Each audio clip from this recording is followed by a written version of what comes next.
नमस्कार, आप देख रहे हैं मिथिला 24/7 और मैं हरिशंकर झा उपस्थित हूँ। महापर्व छठ को लेकर झंझारपुर एसडीओ शैलेश कुमार चौधरी ने रविवार को मधेपुर प्रखंड के विभिन्न छठ घाटों का निरीक्षण किया। इस दौरान वे कमला बलान की नदी के फटकी कुटी घाट, कोसी नदी के बकुआ घाट सहित भेजा एवं मधेपुर के विभिन्न तालाबों का निरीक्षण किया।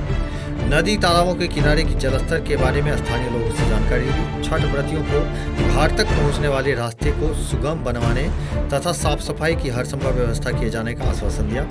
एसडीओ ने बताया कि अधिक भीड़ वहां वाले चिन्हित छठ घाटों का स्थल निरीक्षण किया गया। उन्होंने बताया कि कोसी नदी के बकुआ घाट पर छठ के दौरान एहतियातन एसडीआरएफ की टीम प्रतिनियुक्त करने का निर्देश मधेपुर सीओ को दिया गया है।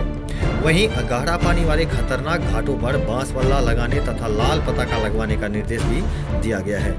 छठ महापर्व को देखते हुए सुरक्षा के दृष्टिकोण से मधेपुर प्रखंड में खास के इंटीरियर्स में जहां छठ पूजा मुख्य तौर पर होती है, जहां ज़्यादातर लोगों का जुटान होता है, वैसे कुछ चिन्हित स्थलों का अंचलाधिकारी के साथ निरीक्षण किया गया। जैसे कि कमला नदी में फटकी कुटी, उसके बाद बकुआ में, कोसी के धार में काफ़ी लोग छठ करते हैं। तो भेजा गांव में हम लोगों ने 2-3 तालाब देखा और वहाँ पर सुरक्षा के दृष्टिकोण से जहाँ कहीं खतरा लगा, जैसे बकुआ में, तो वहाँ अभी करंट भी ज़्यादा है, कटाव आदि भी होते रहता है, तो वहाँ एहतियातन एसडीआरएफ की प्रतिनियुक्ति करने का निर्देश अंचलाधिकारी मधेपुर को दिया गया है।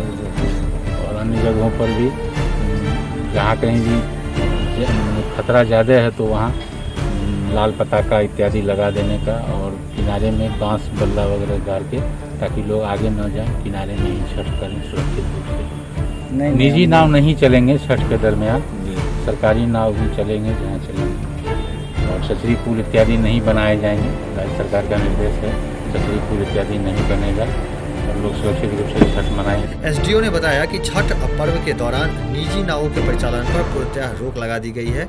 आवश्यकता अनुसार सरकारी नाव का परिचालन जारी रहेगा। उन्होंने बताया कि छठ व्रतियों को जाने के लिए छतरी पुल का निर्माण करने पर सख्त रोक लगा दी गई है। निरीक्षण के दौरान सीओ पंकज कुमार सिंह, प्रभारी सीआई राजनारायण भी साथ मौजूद थे। छठ पर्व के और भी ताजा अपडेट के लिए देखते रहिए मिथिला 24/7।